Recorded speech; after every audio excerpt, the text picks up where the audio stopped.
Langit dan bumi menjadi saksi bisu akan sebuah kisah penciptaan yang agung, manusia pertama yang mulia, yang diciptakan dengan kasih dan kebijaksanaan Allah Subhanahu wa Ta'ala. Nabi Adam alaihissalam diberikan amanah sebagai nabi pertama yang dipilih oleh Allah untuk menyampaikan tauhid dan menjadi pemimpin pertama di bumi. Allah Subhanahu wa Ta'ala memberitahukan kepada para malaikat tentang keinginannya untuk menciptakan Nabi Adam alaihissalam dan keturunannya. Para malaikat bertanya untuk mencari tahu hikmah di balik penciptaan Adam dan keturunannya, bukan untuk membantah, menghina, atau dengki terhadap keturunan Adam seperti yang dipahami oleh sebagian mufasir. Mereka berkata, apakah engkau hendak menjadikan orang yang merusak dan menumpahkan darah di sana? Menurut salah satu pendapat, kerusakan dan pertumpahan darah sudah pernah terjadi sebelum Nabi Adam alaihissalam diciptakan, dan hal itu dilakukan oleh para jin dan sekelompok jin lainnya. Jin sudah ada 2000 tahun sebelum Adam alaihissalam diciptakan, dan mereka saling menumpahkan darah. Kemudian Allah Subhanahu wa Ta'ala mengirim sepasukan malaikat untuk menghalau mereka ke semenanjung lautan. Menurut pendapat lain, para malaikat mengatakan demikian karena mereka tahu bahwa makhluk-makhluk yang diciptakan dari unsur bumi biasanya berwatak demikian. Lalu Allah Subhanahu wa Ta'ala menjawab pertanyaan para malaikat, "Aku mengetahui apa yang tidak kalian ketahui." Artinya, Allah mengetahui maslahat besar di balik penciptaan manusia yang tidak mereka ketahui. Di antaranya akan muncul para nabi, rasul, orang-orang syidikin, dan syuhada dari keturunan Nabi Adam alaihissalam. Allah Subhanahu wa Ta'ala telah menciptakan Nabi Adam alaihissalam berdasarkan bentuknya. Nabi Adam alaihissalam diciptakan dari tanah yang diambil dari berbagai hamparan bumi. Warna-warni tanah yang tersebar di seluruh bumi ini menjadi sebab keturunan Nabi Adam alaihissalam lahir dengan beragam warna kulit hingga saat ini. Variasi tersebut mencerminkan kebesaran Allah Subhanahu wa Ta'ala dalam menciptakan keanekaragaman manusia. Tingginya 60 hasta atau sekitar 27,43 meter, yang sering dibulatkan menjadi 30 meter. Hal ini selaras dengan penelitian yang dimuat dalam jurnal Madaha Yisrael Be'Anglit Variet, yang menyatakan bahwa tinggi rata-rata manusia zaman dahulu 90 kaki atau sekitar 7,43 meter, seperti yang dijelaskan dalam hadis. Allah Subhanahu wa Ta'ala telah menciptakan Nabi Adam alaihissalam berdasarkan bentuknya dengan tinggi 60 hasta. Kemudian Allah Subhanahu wa Ta'ala berfirman, "Pergilah dan berilah salam kepada para malaikat, dan dengarkanlah apa yang mereka katakan kepadamu. Itulah kehormatan bagimu dan keturunanmu." Ukuran tubuh manusia terus-terus menyusut secara bertahap hingga sekarang. Tentunya Allah Subhanahu wa Ta'ala memiliki hikmah terbaik terkait penyusutan tubuh manusia, karena rencananya selalu yang terbaik. Meski manusia saat ini tidak memiliki postur tubuh setinggi Nabi Adam alaihissalam, Rasulullah Shallallahu Alaihi Wasallam menyampaikan kabar bahwa penghuni surga nantinya akan memiliki postur tubuh yang serupa dengan nenek moyang mereka, yaitu Nabi Adam alaihissalam. Tubuh penghuni surga akan kembali ke bentuk awal penciptaan manusia. Seperti yang disabdakan Rasulullah Shallallahu Alaihi Wasallam, sesungguhnya tinggi badan para penghuni surga ketika mereka memasuki surga adalah 60 hasta, seperti pohon kurma yang tinggi. Mereka makan buah-buah pohon di surga sambil berdiri.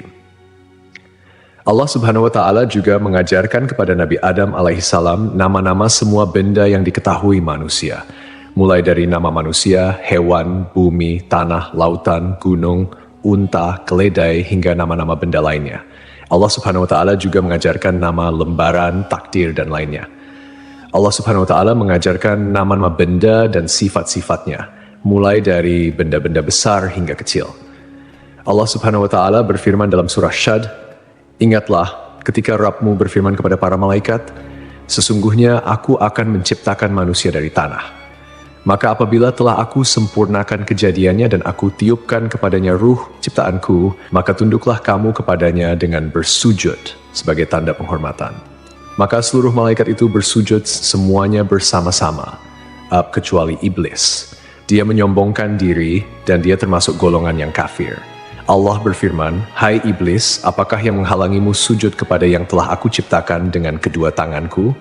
Apakah kamu menyombongkan diri ataukah kamu merasa termasuk orang-orang yang lebih tinggi?" Iblis berkata, "Aku lebih baik daripadanya, karena engkau ciptakan aku dari api, sedangkan dia engkau ciptakan dari tanah." Allah berfirman, "Maka keluarlah kamu dari surga, sesungguhnya kamu adalah orang yang terkutuk, dan sesungguhnya kutukanku tetap atasmu sampai hari pembalasan." Iblis berkata, "Ya Tuhanku, tangguhkanlah aku sampai pada hari mereka dibangkitkan." Allah berfirman, "Maka sesungguhnya kamu termasuk golongan yang diberi penangguhan sampai pada hari yang telah ditentukan waktunya, yaitu hari kiamat." Iblis menjawab, "Demi kemuliaanmu, pasti aku akan menyesatkan mereka semuanya, kecuali hamba-hambamu yang terpilih di antara mereka." Allah berfirman, "Maka yang benar adalah sumpahku, dan hanya kebenaran itulah yang aku katakan. Sungguh, aku akan memenuhi neraka jahanam dengan kamu dan dengan orang-orang yang mengikutimu di antara mereka semuanya." Surah Syad 71 hingga 78. Hasan al-Basri menuturkan iblis sama sekali bukan golongan malaikat. Pada mulanya, iblis berasal dari golongan jin. Namun, kala mereka berbuat onar di bumi, Allah mengutus sepasukan malaikat, membunuh dan mengusir mereka ke semenanjung-semenanjung lautan. Iblis termasuk di antara jin yang ditawan, kemudian dibawa naik ke langit, dan kemudian ia singgah di sana. Saat para malaikat diperintahkan bersujud, iblis enggan menuruti perintah itu. Ibnu Mas'ud menyatakan, iblis pada mulanya adalah pemimpin para malaikat di langit paling bawah. Ibnu Abbas menambahkan, namanya Azazil. Riwayat lain menyebutkan namanya Harits. Ada juga yang menyatakan, iblis berasal dari salah satu golongan malaikat bernama jin. Mereka bertugas menjaga surga. Ia termasuk yang paling mulia, paling banyak ilmu dan ibadah di antara mereka dan memiliki 4 sayap. Namun kemudian Allah mengubah wujudnya menjadi setan yang terkutuk. Allah memerintahkan Adam alaihissalam untuk tinggal di surga bersama istrinya. Allah berfirman, "Dan kami berfirman, wahai Adam, tinggallah engkau dan istrimu di dalam surga dan makanlah dengan nikmat berbagai makanan yang ada di sana sesukamu. Tetapi janganlah kamu dekati pohon ini, nanti kamu termasuk orang-orang yang zalim." Al-Baqarah 35. Iblis dikeluarkan dari surga dan Adam ditempatkan di surga. Adam berjalan di sana seorang diri tanpa seorang istri mendampingi agar bisa merasa senang. Adam lalu terlelap sesaat. Setelah bangun, ternyata ada seorang wanita duduk di dekat kepalanya. Ia diciptakan Allah dari tulang rusuk Adam. Adam bertanya, "Kamu siapa?" "Aku seorang wanita," jawab Hawa. "Kenapa kau diciptakan?" tanya Adam. "Agar kau merasa senang padaku," jawabnya. Para malaikat kemudian bertanya kepada Adam karena mereka tahu luasnya ilmu Adam. "Siapa namanya, wahai Adam?"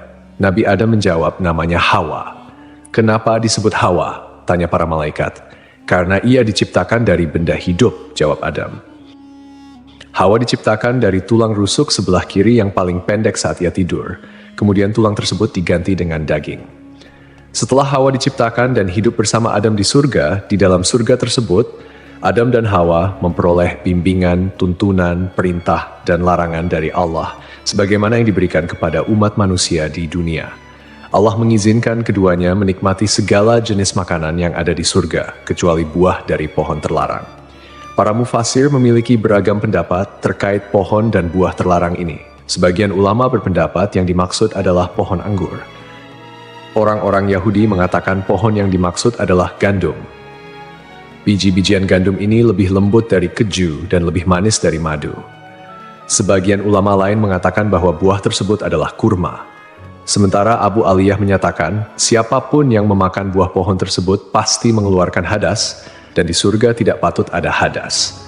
Perbedaan pendapat ini intinya hampir sama. Allah sengaja tidak menyebut buah apa persisnya. Andai ada maslahat di balik penyebutan nama buah yang dimaksud, tentu sudah Allah sebutkan, sama seperti hal-hal lain yang tidak disebutkan namanya dalam Al-Quran. Lalu iblis berusaha mengeluarkan Adam alaihissalam karena iri dengan kemuliaan yang diberikan oleh Allah kepadanya. Tipu daya berupa bujukan dan rayuan dilakukan oleh iblis agar dapat mengeluarkan keduanya dari surga. Iblis membisikkan pikiran jahat dan berkata kepada Adam, "Wahai Adam, maukah aku tunjukkan kepadamu pohon keabadian dan kerajaan yang tidak akan binasa? Rabbmu hanya melarang kamu berdua mendekati pohon ini dan melarang kalian berdua memakan buah ini, tidak lain agar kalian berdua tidak menjadi malaikat atau kekal selamanya di surga." Artinya, jika kalian berdua memakan buah itu, kalian berdua menjadi malaikat atau kekal selamanya di surga. Dan setan bersumpah kepada keduanya, "Sesungguhnya aku ini benar-benar termasuk para penasehat." Setan membujuk mereka dengan tipu daya. Hawa lebih dulu memakan buah pohon tersebut, dan dialah yang menyebabkan Adam memakannya. Andai saja Hawa tidak mengkhianati suaminya, Adam tidak akan memakan buah pohon terlarang tersebut. Ketika mereka mencicipi buah pohon itu, tampaklah oleh mereka auratnya. Saat itu kedua mata Adam dan Hawa terbelalak dan keduanya mengetahui bahwa mereka telanjang. Kemudian keduanya mencari dedaunan buah tin lalu mereka gunakan sebagai untuk menutupi aurat mereka. Rasulullah bersabda, "Sungguh, Allah menciptakan Adam, lelaki berbadan jangkung, berambut lebat, seakan-akan pohon kurma menjulang tinggi. Saat memakan buah pohon, pakaiannya terlepas dan bagian pertama yang terlihat adalah auratnya. Saat melihat auratnya, Adam berlari di surga. Allah memerintahkan dua malaikat untuk mengeluarkan Adam dan Hawa dari dekatnya. Jibril kemudian melepas tiara dari kepala Adam dan Mikail melepas mahkota dari keningnya. Dahan sebuah pohon kemudian mengait hingga Adam mengira hukuman disegerakan untuknya.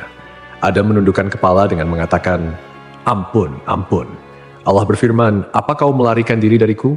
Adam menjawab, "Bukan, tapi karena aku malu padamu, wahai penolongku." Rabb menyeru mereka, "Bukankah aku telah melarang kamu dari pohon itu dan aku telah mengatakan bahwa sesungguhnya setan adalah musuh yang nyata bagi kamu berdua?" Keduanya berkata, "Ya Rabb kami telah menzalimi diri kami sendiri." Setelah menyadari kesalahannya, Adam dan Hawa meminta pertaubatan kepada Allah. Pertaubatan Adam dan Hawa diterima oleh Allah, namun Allah tetap memberikan hukuman akibat pelanggaran yang dilakukan oleh Adam dan Hawa. Keduanya dikeluarkan dari surga dan diturunkan ke bumi. Turunlah kalian dari surga menuju bumi, dan kalian akan menjadi musuh satu sama lain. Kalian akan memiliki tempat tinggal di bumi sampai batas waktu tertentu. 24 hingga 25. Rasulullah bersabda, "Hari terbaik yang matahari terbit pada hari itu adalah hari Jumat. Pada hari itu Adam diciptakan, pada hari itu ia dimasukkan ke surga, dan pada hari itu ia dikeluarkan darinya." Para ulama memiliki pendapat yang berbeda mengenai lokasi diturunkannya Adam dan Hawa di bumi. Pendapat mayoritas menerima bahwa Adam dan Hawa diturunkan ke bumi pada dua tempat yang berbeda dan kemudian bertemu di Arafah. At-Tabari, At-Tabrani, Abu Nuaim, dan Ibnu Asakir meriwayatkan bahwa Adam alaihi salam diturunkan ke bumi di India. Pendapat ini diperoleh dari hadis yang disampaikan oleh Abdullah bin Umar dan Abdullah bin Abbas. Sementara itu, menurut pendapat ini, Hawa diturunkan di Jeddah. Riwayat lain menyatakan bahwa Adam dan Hawa diturunkan di Shofa dan Marwah, di mana Adam di Shofa sedangkan Hawa di Marwah. Al-Auza'i meriwayatkan bahwa Adam berada di surga selama 100 tahun. Riwayat lain menyebutkan 60 tahun, menangisi surga selama 70 tahun, menangisi kesalahannya selama 70 tahun, dan menangisi anaknya yang dibunuh selama 40 tahun. Jika memang benar hari di mana Adam diciptakan dan dikeluarkan dari surga, sama seperti hari Jumat dalam ukuran dunia, pendapat ini masih perlu dikaji lebih jauh. Dan jika Adam dikeluarkan dari surga pada hari yang berbeda dengan hari ia diciptakan, atau kita katakan bahwa ukuran hari tersebut adalah sama seperti 6.000 tahun untuk ukuran hari-hari dunia, seperti yang diriwayatkan dari Ibnu Abbas, Mujahid, Dahak, dan dipilih Ibnu Jarir, berarti Adam berada di surga dalam jangka waktu yang sangat lama. Ibnu Jarir menjelaskan seperti diketahui, Adam diciptakan pada saat terakhir hari Jumat, yang mana sesaatnya adalah selama 83 tahun dan 4 bulan. Karena saat Adam masih berbentuk tanah yang berwujud dan ruh belum ditiupkan, ia bertahan selama 40 tahun dalam kondisi seperti itu. Selanjutnya Adam berada di surga sebelum diturunkan dari sana selama 43 tahun. Wallahu alam. Lalu setelah sekian lama mereka pun dipertemukan kembali oleh Allah di Jabal Rahmah. Nabi Adam dan Hawa memulai kehidupan baru sebagai manusia biasa dan kembali menjalani kehidupan berdua sebagai pasangan suami istri. Mereka dikaruniai keturunan. Setiap kali melahirkan, Hawa melahirkan sepasang anak lelaki dan perempuan. Adam diperintahkan untuk menikahkan setiap anak lelaki dengan saudari kembar saudaranya, dan setiap anak perempuan dengan saudara kembar saudarinya. Tidak halal saudara perempuan menikah dengan saudara lelaki yang lahir bersamaan. Setelah itu, populasi manusia menyebar di berbagai belahan bumi. Hawa melahirkan 40 anak dalam 20 kali kehamilan. Allah menurunkan Adam dari surga ke bumi dan mengajarkan segala kerajinan padanya. Allah membekali Adam dengan buah surga. Hanya saja, buah-buahan dunia berubah, sementara buah-buahan surga tidak berubah. Allah berfirman, "Wahai Adam, sungguh aku memiliki tanah haram tepat sejajar dengan arsiku. Maka pergilah lalu bangunkan sebuah rumah untukku di sana. Lalu kelilingilah rumah itu seperti para malaikat mengelilingi arsiku." Allah kemudian mengutus seorang malaikat kepada Adam, memberitahukan tempatnya, mengajarkan manasik-manasik padanya, dan menyampaikan padanya bahwa setiap ayunan langkah kaki Adam menjadi ibadah yang mendekatkan diri padanya setelah itu. Diriwayatkan pula dari Ibnu Abbas, makanan pertama yang dimakan Adam di bumi berawal dari Jibril. Jibril datang dengan membawa 7 biji gandum. Adam bertanya, "Apa ini?" Jibril menjawab, "Ini adalah pohon yang dilarang untuk kau makan, lalu kau makan." "Apa yang harus aku lakukan dengan biji-bijian itu?" tanya Adam. "Tanamlah di bumi," jawab Jibril. Adam kemudian menanam biji-bijian gandum tersebut. Berat setiap bijinya lebih dari berat 100.000 biji gandum dunia. Gandum kemudian tumbuh, Adam lalu memanennya. Setelah itu, Adam memisahkan kulit dan isi biji gandum, kemudian menampi. Setelah itu, ia tumbuk, membuat adonan, dan ia jadikan roti. Kemudian, setelah melalui jerih payah yang cukup melelahkan, Adam alaihissalam pun memakannya. Pakaian pertama Adam alaihissalam dan Hawa berasal dari bulu domba. Adam menggerus bulu-bulu domba lalu ia tenun dan dibuat jubah untuk ia kenakan, serta baju panjang dan kerudung untuk Hawa. Setelah bertemu dan kembali menjalani kehidupan berdua sebagai pasangan suami istri, mereka dikaruniai keturunan. Saat itu, setiap kali Hawa melahirkan, akan selalu lahir anak kembar laki-laki dan perempuan. Kelahiran anak kembar pertama diberi nama Kabil dan Iklima. Kemudian kelahiran anak kembar kedua diberi nama Habil dan Labuda. Ketika anak-anak Nabi Adam alaihissalam dan Hawa tumbuh dewasa, mereka pun memiliki karakter dan sifat yang berbeda. Kabil mempunyai sifat yang keras, sedangkan Habil mempunyai sifat yang lebih lemah lembut dan sabar. Kemudian, anak perempuan Iklima menjadi remaja yang memiliki paras yang cantik, sementara Labuda biasa-biasa saja. Seiring bertambahnya usia, mereka mulai tertarik pada lawan jenis. Hingga Allah menurunkan kepada Nabi Adam alaihissalam dan Hawa bahwa keempat anaknya harus dinikahkan sesuai aturan yang tidak memperbolehkan pernikahan dengan anak kembar. Dengan kata lain, Kabil tidak bisa menikah dengan Iklima, begitupun Habil yang tidak bisa menikahi Labuda. Setelah Nabi Adam alaihissalam menyampaikan aturan pernikahan kepada saudara kembarnya, ternyata Kabil menolak dan mengatakan ingin menikah dengan Iklima yang tidak lain merupakan saudara kembarnya sendiri. Untuk menyelesaikan perselisihan antara anak laki-lakinya, Nabi Adam alaihissalam mengajukan solusi yaitu Kabil dan Habil harus berkurban, lalu kurbannya diterima di sisi Allah, sehingga dialah yang berhak menikah dengan Iklima. Setelah itu, Adam pergi untuk menunaikan ibadah haji ke Mekkah dan menitipkan anak-anaknya kepada langit. Tapi langit enggan menerima permintaannya itu. Adam kemudian menitipkan anak-anaknya kepada bumi dan gunung, namun mereka semua menolak. Kabil justru menerima permintaan ayahnya untuk menjaga saudara-saudaranya. Kabil, seorang petani sombong, menyiapkan seikat gandum dengan kualitas yang jelek. Sedangkan Habil, yang merupakan seorang peternak, menyiapkan seekor kambing gemuk untuk dikorbankan. Kurban keduanya disimpan di tengah lapangan. Tak lama kemudian, Allah menurunkan api dan memakan kurban Habil, sementara kurban milik Kabil dibiarkan. Artinya, Allah menerima kurban Habil dan diperbolehkan menikah dengan Iklima. Suatu malam, Habil tidak kunjung pulang mengembala kambing. Setelah mencari-cari, Kabil bertemu Habil. Kabil berkata pada Habil, "Kurbanmu diterima sementara kurbanku tidak." Habil menyahut, "Sesungguhnya Allah hanya menerima amal dari orang yang bertakwa." Kabil marah saat itu dan memukulkan benda tumpul yang ia bawa hingga Habil meninggal dunia. Allah berfirman, "Dan ceritakanlah Muhammad yang sebenarnya kepada mereka tentang kisah kedua putra Adam ketika keduanya mempersembahkan kurban, maka kurban salah seorang dari mereka berdua, Habil, diterima dan dari yang lain tidak diterima. Dia berkata, 'Sungguh aku pasti membunuhmu.' Dia Habil berkata, 'Sesungguhnya Allah hanya menerima amal dari orang yang bertakwa. Sungguh, jika engkau menggerakkan tanganmu kepadaku untuk membunuhku, aku tidak akan menggerakkan tanganku kepadamu untuk membunuhmu. Aku takut kepada Allah, Rabb seluruh alam. Sesungguhnya aku ingin agar engkau kembali dengan bawa dosa membunuhku dan dosamu sendiri, maka engkau akan menjadi penghuni neraka. Peristiwa itu menjadi pembunuhan pertama di bumi. Karena ketakutan dan bingung, ia tidak tahu bagaimana cara menyembunyikan Habil yang sudah mati. Kabil berusaha membuangnya ke laut, tetapi ombak mendorong tubuh Habil hingga ke tepian. Akhirnya Kabil memohon ampun kepada Allah dan bertaubat atas segala perbuatannya. Sampai akhirnya Kabil melihat seekor burung gagak di atas pohon dan seekor burung gagak mati. Burung gagak yang masih hidup membawa burung gagak yang mati itu ke tanah. Burung gagak tersebut kemudian membuat lubang di tanah dan mendorong gagak yang mati itu ke dalamnya. Kabil akhirnya paham dan meniru cara burung gagak itu. Mengenai lokasi terbunuhnya Habil, menurut keterangan beberapa ulama, berada di kawasan pegunungan Kasyun sebelah utara Damaskus. Terdapat sebuah gua bernama Gua Dam yang dikenal sebagai tempat Kabil membunuh saudaranya, Habil.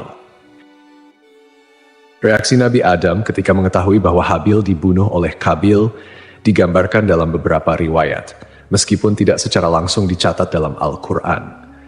Ketika berita kematian Habil sampai kepada Adam, ia merasakan kesedihan yang mendalam dan hancur melihat salah satu anaknya melakukan tindakan yang sangat tragis dan tidak bermoral.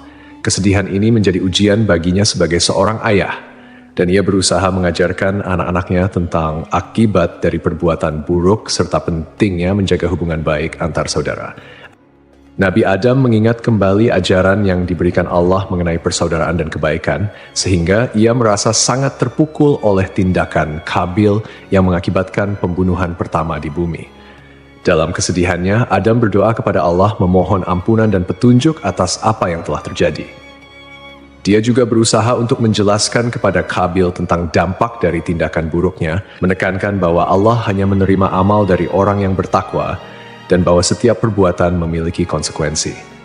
Melalui momen duka ini, Adam berusaha mengingatkan anak-anaknya untuk selalu kembali kepada kebaikan dan menjauhi segala bentuk kejahatan, mengajarkan mereka bahwa penyesalan dan tobat adalah jalan menuju pengampunan Allah. Dikisahkan sebelum akhir hayatnya, Nabi Adam alaihissalam meminta putranya untuk membawakan buah dari surga.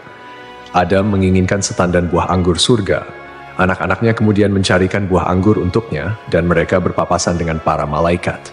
Para malaikat bertanya, "Kalian hendak kemana, anak-anak Adam?"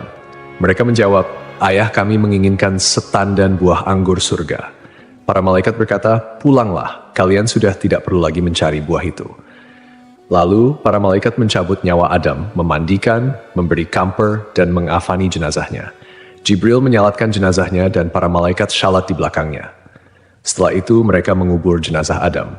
Para malaikat selanjutnya berkata, "Inilah syariat kalian dalam mengurus jenazah." Kemudian, sebelum pergi, mereka berpesan agar kematian Adam menjadi pelajaran bagi umat.